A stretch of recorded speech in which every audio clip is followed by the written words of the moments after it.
Welcome back everyone, my name's Eltimar and we are going to be finishing up our Let's Play of Shadowrun Hong Kong in this video. We need to talk to a few people, mostly our entire team, and then we're gonna go see what the ending's all about. Duncan. You enter Wu's cabin at the sound of his neck cracking at a horrifying volume. You catch his eye as he nods, then begins his standard stretching regimen. I wish there was some stuffer shack in this damn country. Need some nerps or bromofizz or something? He rubs his stomach and lets out a burp. That gobbet stew is heinous. Yeah, I stay away from that. Did she offer you an oyster? No, we're not that tight. I mean, I don't visit her bunk all the time like you do. She... Here, he pulls his right elbow back behind his head, stretching his triceps. They're a good crew, aren't they? Yeah, they really got the job done. Defeating a demon queen? Yeah, I'd say so. Wu switches elbows, exhales slowly as he pulls. Long goddamn day. Feels good to stretch. Yeah, I bet. You doing okay? Wu shrugs, turns his back, and begins stretching his legs. Yeah, sure. Took a few hits, but I'll be okay. Come on, Wu. Raymond's dead. We have to acknowledge it. Wu spins his torso around and glares at you red-eyed. He's not dead, Eltimar. Didn't you hear her? She's gonna feast on him, torture him. He's worse than dead. Way, way worse. He left us, and now he's gonna be tortured for 1,000 years or some shit. He was my father, Duncan. I need to forgive him and move on. Sure, I get that. I need to move on too. I'm just not gonna forgive him. Wu shakes his head to ward off the thought. He grabs an ammo box with one hand and begins curling it like a dumbbell. What about you? What do you think about this Raymond? Or think about Raymond, his mom, the fortune engine. It's all messed up business. We beat the team, or we beat the queen with 1,000 teeth. Can't imagine anyone else in the Barrens could claim that. Everyone else in the Barrens that I knew is dead. Wu drops the ammo box on the floor with a crash. Time for bed, Mr. Soren. I think we deserve a good night's sleep. Get out of here. I'll see you in the morning. He's just a very angry man. Duncan has some, serious anger problems now. He is not forgiving at all. Isabel? Isabel looks you up and down, a troubled expression on her face. If she's found any peace in your victory in the walled city, she isn't showing it. Well, we did it. Kinya is gone, and we never have to set foot in the walled city again. She tries on a smile. It falls away a moment later. I guess I don't need those memories anymore. Don't you? They're a part of you, after all. So is a kidney stone. Doesn't mean you want to hang on to it. But in all seriousness, something is holding me back. These memories are like torture, but deleting them doesn't feel right. I don't know why. Look, if you delete those memories, you'll be doing to yourself what Josephine Sang was trying to do to Raymond. She says nothing, just stares. A moment later she nods. Yeah, that's what I'd be doing, changing my past through omission, rewriting my present by doing it. I think it's a form of self-mutilation, kinda. Makes me feel uneasy. So what do you want to do? I don't know, I think maybe I'll sleep on it. That's a good call. It's been a big day. Yeah, a bit. You can probably use the rest too. She offers you a small smile. Good night, Eltimar. And rest, well, you've earned it. Gobbet, what do you have to say for yourself? As you enter Gobbet's cabin, you find her sipping from an enormous mug. Something dark and steamy sloshes as she lowers the vessel. Her rats squeak happily from their perches on her shoulders. That was one hell of a thing, wasn't it? We fought a Yama King and won. I'd say it's time for a celebration. Got anything to drink around here? Sure do, but if you think I'm breaking it out tonight, you're crazy. I'm exhausted, Seattle. I don't think I can keep my eyes open for much longer. If we're going to celebrate our victory in style, I don't want to pass out at the 10-minute mark. You must be tired too. To be frank, I don't even know how you're standing. Endurance, that's one of my many virtues. She smirks at you. Yeah, sure it is. Go endure it in your cabin then. I'll see you tomorrow though, right? I mean, you're not going anywhere? I'm all beat to hell, Gobbet. Right now I don't even think I could leave if I wanted to. Yeah, right, good. I'll see you then. She hesitates for a moment, then the corners of her mouth tilt up in that old, familiar smirk. Oh, in Seattle? Yeah. Sweet dreams. Thank you. That's lovely. Downstairs we go. I wouldn't mind living on a ship, actually. Must have terrible cell phone signal, though, on a ship, I would imagine. It's just like steel walls everywhere. It's like living in a Faraday device, kinda, or a Faraday cage, kinda. Rector eyes you impassively. He wears an easy smile, but his eyes are cold and unfeeling as Koshi censors. Well, my friend, quite an evening. We fought and treated with an extra-dimensional being, prevented her from nesting in the walled city, and shut down a machine that was twisting fate itself. A rather impressive list of accomplishments, wouldn't you say? I'll take it. His teeth gleam white. Yes, my friend. Yes, of course you will. What's next for you, Rector? I believe that I will remain here in Haoi for a time. My shop is well equipped and convenient, and you can see I have no reason to uproot myself now. Ushering in the future is a time-consuming endeavor, as you've no doubt surmised, but it is my calling and I'm powerless to resist it. Koshi scuttles out from under Rector's workbench. The machine's murderous limbs skitter and screech on the metal grates that line the floor.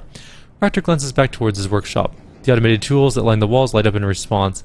And with that, my friends, I should really get back to my machines. Our task in the walled city may be over, but my work for the evening has only just begun. Be well, my friend. He nods, his pearl white smile glinting in the dim light. And rest while you can. There's more looming on the horizon than you can possibly dream of. He wants to make everybody people. Or make everybody into machine people. And Gaishu, last one. Gaishu is in the process of cleaning this cabin as you enter. Using a small hand broom, he sweeps dust and debris into small piles. Sensing your arrival, however, he pauses. Eltimar, it's not every day that one can say they fought an ancient god and won. The ghoul folds his arms across his chest as a thin smile graces his lips. It's an unbelievable story. I have a hard time believing it myself. It all seems like a dream. Gaishu nods in understanding. I feel somewhat the same. Perhaps it's the supernatural nature of the Yama Kings, or the mind's own tendency to compartmentalize. Regardless, it did happen and we survived. A challenge worthy of legend. How do you feel about being part of that? I feel like I could take on the world. Given what I've seen, the world may not win. You have a singular level of drive and focus, the kind of intensity rarely seen. Gaishu grins crookedly. Just let me know when you decide to topple the corporate court. I suspect I'll need to prepare myself if I'm to keep up. Glad you're part of the team, Gaishu. Excellent. Then I'll get to cleaning, and if you need me for anything, well, you know where to find me. Our whole team is sticking with us. That is so lovely. I'm really glad about this whole turn of events. And I guess it's time. Actually, let's check the BBS. Maybe there's something in the Shadowland we need to see. Storm Wake. Breaking news report attached. In Usagi's wake comes relief and rebuilding. Today, Hong Kongers begin to assess the damage of Typhoon Usagi. We already know that we were lucky. Heavy rains from the storm's periphery caused minor flooding throughout Hong Kong, mostly due to clogging or overwhelming the runoff control system. This morning, an aerial survey of the mountains has counted at least 100 new active landslides. The Victoria Harbour pump arrays successfully maintained harbour level near normal despite very heavy runoff. At peak pump operation, the Energy Authority instituted mandatory blackouts in 60% of the zone, presenting the most severe test of the pump system in years. Almost no wind was reported thanks to moderate winds. I think I missed a sentence or whatever. 7 corporate citizen fatalities have been reported. Relief operations are underway to assess the impact of the unregistered population. Total unregistered deaths are forecasted to be less than 10,000. Wuxing Environmental Office has issued a citizenry advisory warning to all ordinary persons to avoid contact with storm-driven mud due to high levels of toxic runoff. The Executive Council has expressed gratitude that the Usagi has proven a minor event for most of Hong Kong. However, the Security Subcommittee already reports several hundred cases of vandalism, looting, and incursion. We go to Captain Crate, Special Duties Unit, who has just received a unanimous promotion for her valiant work to protect Hong Kong's unregistered citizens during the storm.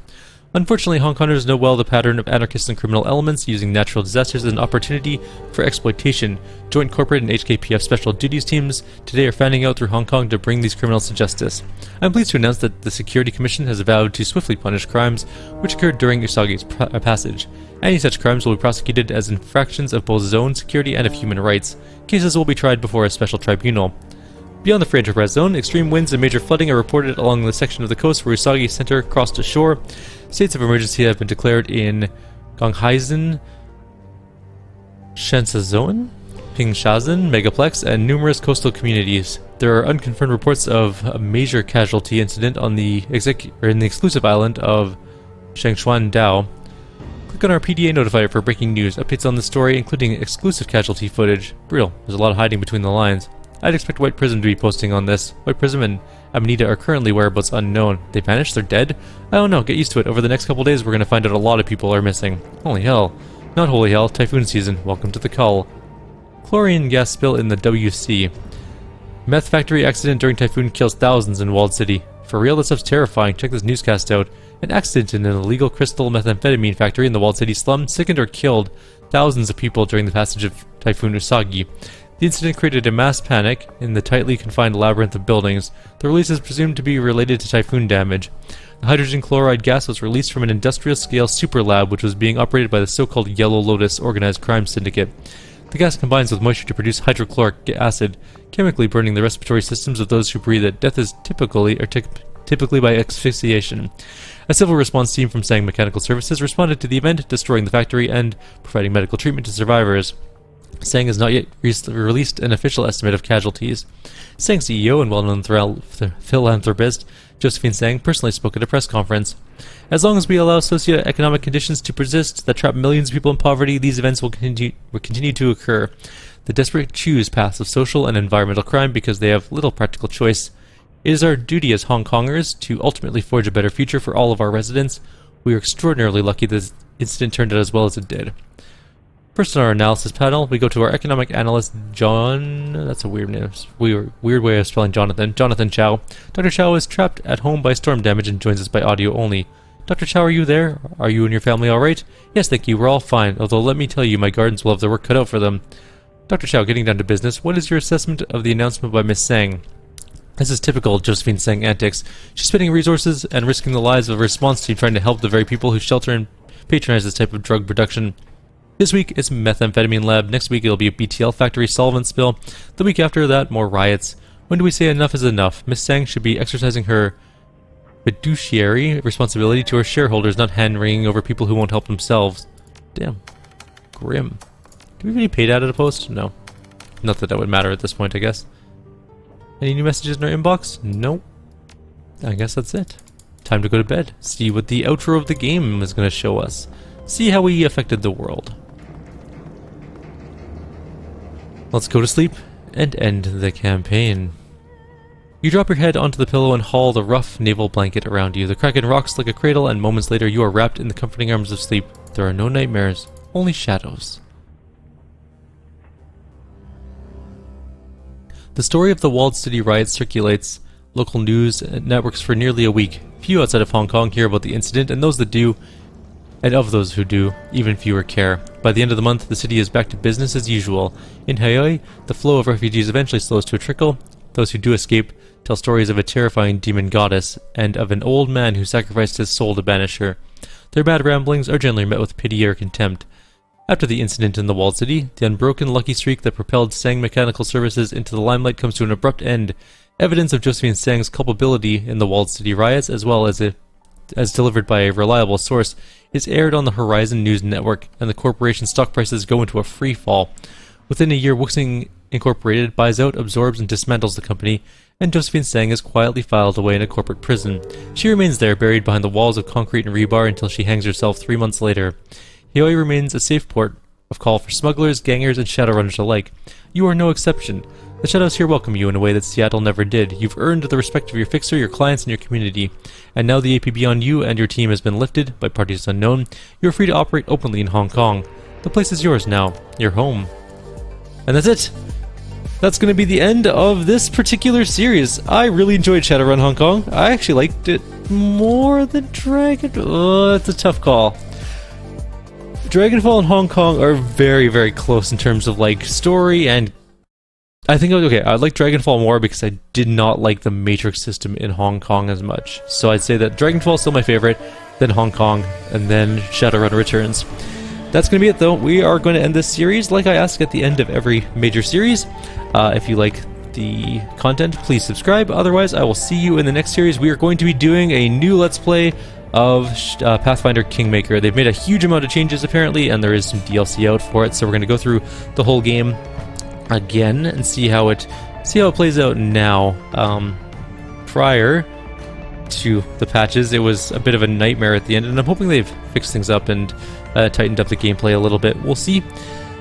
But that might be tomorrow, maybe today. We'll see how I'm feeling. I might record one Pathfinder Kingmaker today, and we'll go from there.